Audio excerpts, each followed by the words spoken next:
Madame Clara was a woman of ambition and greed. She owned a large salon in Lagos where she sold all kinds of hair. Her business was thriving, but it was never enough for her.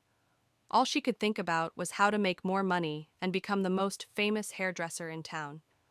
Her hunger for wealth and status consumed her, and she was always looking for ways to outdo her competition.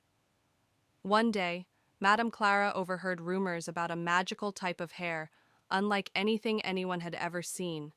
Her customers often spoke of this extraordinary hair that shimmered like gold and felt alive to the touch. She knew that if she could acquire this magical hair, her wigs would become the most sought after in the region. Her salon would be the best in town, and she would achieve unparalleled wealth and fame. The source of the magical hair, she discovered, was a mermaid who lived in a mysterious river. However, obtaining it would not be easy. Desperate, Madame Clara sought the help of a juju man known for his knowledge of magic and the supernatural. The juju man lived deep in the forest, in a house covered with strange symbols that sent shivers down her spine. Though she was frightened, her greed pushed her forward. "You want the mermaid's hair?" the juju man asked, as though he could read her mind. "Yes, no matter the cost," Madame Clara replied without hesitation.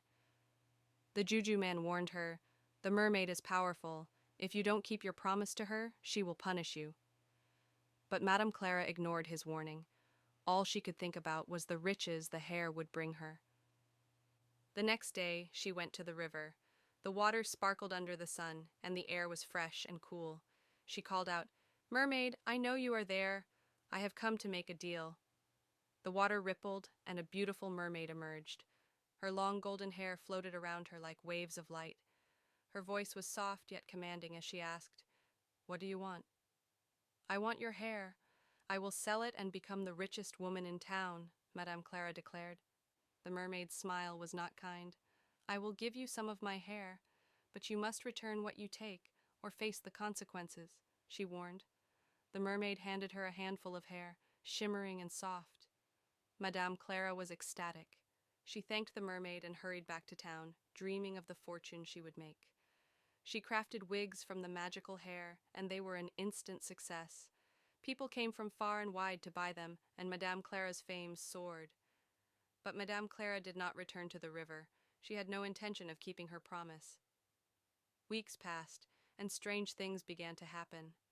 One morning, she woke up to find her fingertips turning green and covered in tiny, fish-like scales. She screamed in horror, but dismissed it as an isolated incident.